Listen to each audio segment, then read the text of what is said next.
That may be the greatest catch I've ever seen in my life. Okay, before we get into it, I need to give a massive thank you for everybody a part of the flock over there on Patreon that's going to make this video significantly better, because this is a player, specifically a wide receiver, that I think is probably the best value we have seen in Dynasty over the past 6 months or so. I mean, very rarely do you get the opportunity to buy into a player of this caliber at such a cheap price point. I mean, it's ridiculous. And I went over there to Patreon and I made a post saying, hey, please let me know if y'all have seen him involved in any trades as of late or seen him selected in a startup at a particular pick, because I want to use real information. Of course, I can go through and I can look at where he has gone in our mock drafts. I can look at where he currently is in ADP. And also I can look at the fact that I've been taking him over and over again in just best ball leagues. But I mean, nothing really compares to actually having the foot soldiers out there, having the flock just a part of so many different leagues, and kind of just, I don't want to say being little spies, but being little thermometers, being able to tell me exactly the price point of any given player. But of course, before we get into it, please go down there, drop a like, leave a comment, and subscribe to the channel. And I'm going to be happy to go through and look at all those comments and try to get to as many as I can. But before we get into anything, let me just kind of outline the production profile that we have seen from this wide receiver over the past 3 to 4 years of his NFL career. So that's a little bit of a hint. This is not going to be a rookie. And here with player X, we'll call him player X, in 2021, if we're looking at a per game basis, very bad. I mean, it's embarrassing to pull up where you're actually seeing his points per game. I mean, right there at wide receiver 27 on a per game basis at 14.2 points per game. Actually, I'm not going to say this is very bad, because if you look at who he's between, he's right after Tyler Lockett, DJ Moore, AJ Brown, and right before Michael Pittman, Amari Cooper, DK Metcalf, and Elijah Moore. Okay, so I guess that points per game mark wasn't that poor, but what's interesting is seeing the fall off that he had from 2020 to 2021 on a per game basis, because you go back to 2020 and you see that he was a top 5 wide receiver on a per game basis. And if you actually remove the games where he played less than 70% of the snaps, because this is a wide receiver that's going to be on the field every single down when he's healthy. So you can easily look at those games where he played less than 70% of the snaps as games that he just simply was not healthy in, and then he missed a significant portion of, and we look at his points per game, he was actually right there at 21.816. And that points per game mark is incredible for any player, especially at the wide receiver position. And one thing that we need to be on the lookout for is we have to make sure, let's make sure this isn't just one of those scenarios where he plays 14 games and he scores 15 touchdowns and there's no way in hell this is going to continue this upcoming season. No, he only scored 9 touchdowns, and based on the volume, that touchdown rate is completely sustainable season to season. So that 21.816 points per game mark looks like there's really no reason for that to be coming down. And if we put some context into how high that number is, over the past 2 seasons, so in 2021 as well as 2020, there were only 3 wide receivers that were able to score that many points per game in either season. And those players were Tyreek Hill, Devontae Adams, and Cooper Kupp, all of which are seen as elite level dynasty assets. And if we go through and look at the age for those wide receivers that are giving you that elite level production, I'm not saying that you shouldn't invest into them, but Cooper Kupp, 28 and a half years old, will be 29 this upcoming season. Let's go over to Devontae Adams. Devontae Adams drafted in 2014. There's no way he's any younger than this. Yeah, Devontae Adams already 29 years old. And going over to Tyreek Hill, Tyreek Hill is going to be younger, but I think we can all agree that Tyreek Hill is probably a wide receiver that you have to worry about how he's going to age in the NFL, given the fact that he wins mainly off his athletic profile. Tyreek Hill going to be 28 this upcoming season. And this wide receiver that's able to get into that tier of production is actually only going to be 27 years old this upcoming year. Now, I know that probably a lot of people are saying, well, is it just a one-year wonder? Is 2020 something we can't project going forward? Well, no, in 2019, the year prior, his second season in the NFL, he came out and he was a mid-wide receiver too. He was actually the wide receiver 18 on a per game basis. I mean, right next to players that were seen as elite level breakouts as someone like a DJ Moore. And what was even more impressive in this is if you consider the context that he was the wide receiver 18 on a per game basis. He was playing alongside a top 3 wide receiver in fantasy that year. He was playing alongside Julio Jones, who is the wide receiver 3 on a per game basis in 2019. So obviously, this is Calvin Ridley here. But with Calvin Ridley, I think that a lot of people are underestimating his production profile as is, and then B, not looking at the context that his 2021 season was played under. So yes, he scored right next to guys like Tyler Lockett, A.J. Brown, DK Metcalf, Amari Cooper, Michael Pittman, and he was disappointing this past season. But keep in mind, with Calvin Ridley, we're never going to know the exact reasons. We're never going to know exactly what was going on and why he had to take this season off, essentially. I mean, missing the majority of the year. But we could probably infer that when he was playing the first month of the season, if there was something that was bothering him so much that he then had to take off the rest of the season for the Atlanta Falcons, that he probably wasn't in a great spot. He probably wasn't in a great spot to be that productive wide receiver that was being drafted in the first round of redraft leagues. Remember, he was being drafted right next to those elite level options. I mean, most people, if they were taking Calvin Ridley, were getting him at that 112, the 201, right next to someone like Stephon Diggs this past season, only really behind consistently the combination Davante Adams and Tyreek Hill.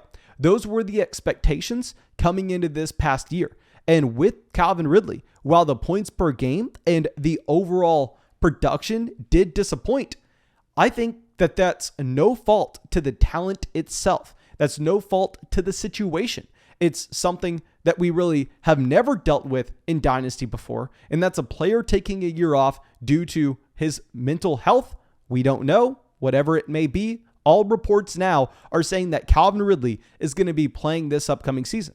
So we are now looking at a wide receiver that is 27 years old, in his prime, that we have seen be, while healthy, up there with Davante Adams, Tyreek Hill, Cooper Kupp, and you were getting this younger wide receiver at a significant discount compared to those other players. Looking at the last mock draft that we've gone through and completed, you actually have Calvin Ridley going at the 508, and I've already discussed this.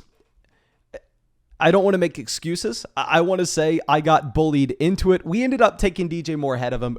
We fixed that in our Patreon rankings. We definitely have Calvin Ridley ahead of DJ Moore going forward. But he goes, I mean, right after a lot of players that in my business have no meaning to go where they did, ahead of some rookies like Drake London, Isaiah Spiller, Kenneth Walker. I love me some Drake London. I think Isaiah Spiller, Kenneth Walker could easily become high first-round rookie picks based on their landing spot in the NFL draft. But to take them ahead of someone like Calvin Ridley, that's ludicrous. But what's even crazier is if we go over and we look at current ADP data, we're looking at DLF ADP right now, Calvin Ridley is going behind these players. Keep in mind, Calvin Ridley, that is 27 years old and just turned 27. He's going to be 27 all this next season.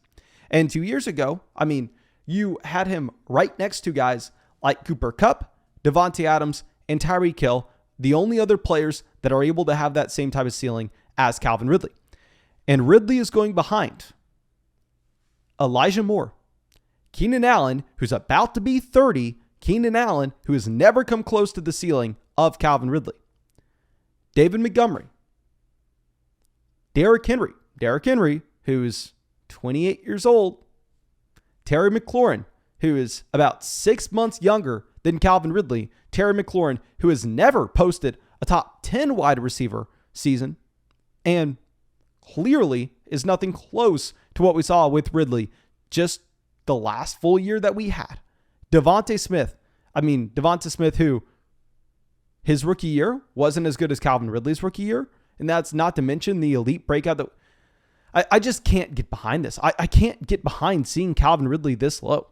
Now, I thought that maybe we were just looking at poor data. We are looking at mock drafts. We are looking at mock draft ADP, and people in real leagues aren't valuing Calvin Ridley here. I mean, if you pull up our Patreon rankings right now, I have Calvin Ridley sitting at the wide receiver 14, and I honestly feel like we should be moving him higher than this. I mean, I have him sitting in the same tier as DJ Moore, Chris Godwin. I have him ranked ahead of every rookie wide receiver. We have him directly behind the tier of Deontay Johnson, Stephon Diggs, DK Metcalf, and T. Higgins. My hesitation to move him ahead of someone like Stephon Diggs, which I think there's a strong argument to be had, is I don't want people over there on Patreon seeing our rankings of Calvin Ridley as the wide receiver 11 ahead of Stephon Diggs and reaching 3 rounds on him when they simply don't have to, and they can still use our rankings and draft Calvin Ridley ahead of ADP and get him in almost every single league. Now, if we're going over to the post that I need to thank everybody for contributing to, I mean, us just putting out simple posts saying, let me see where Calvin Ridley's been going. Let's read. We got a lot of comments here. I want to go through almost every single one. Tyler talking about a dispersal draft to 6 teams. We're going to have no idea what the player pool looks like in that. I can't dive into that, my friend. But Armand's coming out with our first official comment here. Calvin Ridley for Chuba Hubbard in the 204. Let this sink in. Let this sink in. I understand that Calvin Ridley right now, there's talk that he possibly wants out of Atlanta. There's talk also that the Atlanta Falcons owner wants to keep Calvin Ridley there. I know there's going to be some uncertainty with this situation, but great news is they got 6 months to figure it out. And I don't think Calvin Ridley is a player that has succeeded based on situation previously. I believe Calvin Ridley to be a player that has succeeded based on talent rather than that situation, and based on him being a wide receiver rather than running back. I'm going to be less willing to put the significant portion of his value in the situation category, and I would be more willing to bet that if he does leave Atlanta, he would be able to find success elsewhere as well. So you're getting Calvin Ridley for Chuba Hubbard in the 204. Brian says, in recent startup drafts, I've seen him go anywhere from the end of the 5th round to the beginning of the 7th. Let's pull up that last mock draft that we had, and I'm assuming you're talking Superflex, because if this was a 1 quarterback league, that would be asinine. That would be ridiculous. Let's give it the benefit of the doubt, and let's say he's going into the 5th all the way through the 7th round in a Superflex league. Looking at our last mock draft, players that are going in this range, I mean, you have in the 7th round, guys like Clyde Edwards-Helaire going off the board. You have Matt Corral going off the board. I mean, players that we've already discussed. I mean, in the 5th, someone like Elijah Moore. I can't get behind that either. Now, Chris says he just went 69th overall in a 14-team Superflex PPR tight end premium startup that you're currently in. If we're looking at where 69 overall is, that's going to be about, I believe, keep in mind, in a 14-team league, it would be a little bit different. But I believe in a 12-team league, that's going to be near the end of the 6th round, beginning of the 6th round, somewhere in the 6th. I will say that price point sounds like a massive discount, but I don't want to dive into it too much because the wide receiver position is going to be drastically devalued in a 14-team Superflex league where players like Tua Tagovailoa, Davis Mills, Carson Wentz, all those options are going to get drastically pushed up the board as quarterbacks are so hard to come by, as well as running backs. The demand's going to be going up a little bit as well, knowing that the supply isn't as deep at wide receiver. So I don't want to dive into that too much. But our next trade, another perfect example, got Calvin Ridley for Gabriel Davis, KJ Osborne, KJ Hamler in the 303. The 303 historically has a hit rate around 10%. KJ Hamler, trust me, y'all know I've liked Hamler, saying that he was a significantly better player than Tim Patrick. Kind of got that wrong, but I like the guy. What are we talking about here? KJ Osborne, nothing. Legitimately zero. Got Calvin Ridley for Gabriel Davis. The Gabriel Davis that has yet to post the top 36 wide receiver season. when Calvin Ridley's posted a season up there with Devontae Adams. Like, this is what I'm talking about. Let's just keep on going through. Let's talk about these prices. Richard got, Calvin Ridley for a 2024 second round pick. If we had quotes from Calvin Ridley coming out and saying, you know what, I don't know if I'm going to be able to come back to football next year, then I would be saying, okay, well, maybe he's worth that. Maybe that second round pick's worth Calvin. Maybe that's closer. But even if Calvin Ridley came out and he had a tweet saying, you know what, I'm sitting out this next season, but I promise you, 100% fact, you don't have to hesitate. I'm playing in 2024. I would still prefer Calvin Ridley there. Jay Nye coming out and says, got Calvin Ridley in a 2023 third for Chase Claypool. I'm not skipping over any messages right now. I am just going literal message right after each other. Getting something on top of Calvin Ridley for Chase Claypool's asinine, regardless of if it's a third, fourth, or a fifth. To know that's, the asking price, when I have Calvin Ridley as our wide receiver 14 in Dynasty, and I have Chase Claypool as our wide receiver 35. Let's go to the next one. Let's just keep it going down. Red Recliner says he went at the 504 in a 10-team PPR, non-superflex or tight end premium, 17th wide receiver off the board. Okay, so that's a little bit more in line than what we have seen. Jonathan says, December 6th, you sent Brandon Cooks in a second for Calvin Ridley. I can understand that if we were talking about back then whenever teams were looking for production in their starting lineup. Obviously now we're preferring Calvin Ridley. Grind for Gold says, I traded away the 111 and the 308 for Calvin Ridley in one of the win now builds. Yep, that 308 literally has, pretty much a 5% chance to ever become anything. So we're trading away the 111, which is most likely a wide receiver like David Bell, for Calvin Ridley.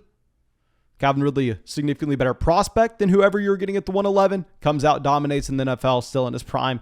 Derek coming out with our next one. 12-team tight end premium superflex, drafted at the 6'10", 19th wide receiver off the board. That was within the last few days. Gareth says, I'm in a 10-team Superflex league, and there was a trade a few weeks back. Calvin Ridley for DJ Moore. We have Calvin Ridley, DJ Moore ranked back-to-back. If you want to have DJ Moore ahead of Calvin Ridley, I'm not going to sit here and argue with you that much. I would just say that Calvin Ridley has posted wide receiver seasons that DJ Moore simply hasn't come close to. But I understand, even though they were in the same draft class, DJ Moore is a couple years younger. So I could get behind a deal like that if you really wanted to cash out on Calvin Ridley. It's one of the very few trades that I've found that's actually fair. And then Russ says, 14-team, one quarterback league. We bought Calvin Ridley for the 201 and another second round pick. Later, you flipped him and CeeDee Lamb for Justin Jefferson. Okay, first off, say love the price to acquire Calvin Ridley. Second off, don't like the price of selling him in a 14-team league in particular where depth is going to be a little bit harder to come by. Probably prefer the two wide receivers. Now, if I was going to go through and look to send a trade offer for Calvin Ridley, I think that you should probably be a little bit more creative than just offering a first-round pick for Calvin Ridley straight up. I would try to, I don't want to say disguise the trade a little bit, but I would try to include multiple pieces. My favorite type of deal that we have seen from all these listed, of course, it's the simple ones like trading Chase Claypool and getting Calvin Ridley in a future pick. If you have one of those mid-level wide receivers, if you pull up our Dynasty rankings, I think the perfect options would be looking at someone that's ahead of Calvin Ridley in DLF ADP, going and looking at someone like Keenan Allen. And as we've discussed, I think that if you're looking at the points per game we've had from Ridley his last full season, he's crushed in that 1 year what Keenan Allen has done throughout his entire NFL career. I would love to take Keenan Allen, offer him to the Calvin Ridley owner, and ask the Calvin Ridley owner to throw in a second round pick. And I'm expecting that to get rejected. I'm expecting it to get rejected with the message saying, I'm not adding a pick to get to Keenan Allen from Calvin Ridley. I like Calvin Ridley. And then you can reply saying, hey, I'll do it straight up. Hell, see what they say from there. I think that's actually a little bit of just an easier way to go through and frame the mindset of the Calvin Ridley owner, kind of lay down the laws saying, hey, this is the market price for Calvin Ridley right now. I will overpay for him by not making you include that pick. I would also look to potentially take a 2023 first. And if we could trade that first round pick for Calvin Ridley in a second, I know, I mean, I say this out loud and it seems like I'm crazy, but I called the Patreon community, who they are all playing in their own dynasty leagues, and I said, show me everything that you have seen from Calvin Ridley with his draft price or trade price. And this is consistent with what we have seen. I think that the majority of the community right now would value that future first over Calvin Ridley. So if we send that offer and try to get Calvin Ridley in a second back, in my opinion, that would be a no-brainer of a deal. Now, of course, thank you so much for being a part of the flock and supporting the channel. I really hope that this podcast was able to help you out. I know that in reality, it was probably just me going, oh my God, this is great value. But I mean, sometimes it's what you got to do to illustrate the point. Again, thank you. I hope you have a great day, and I hope we get to see you out with the video tomorrow.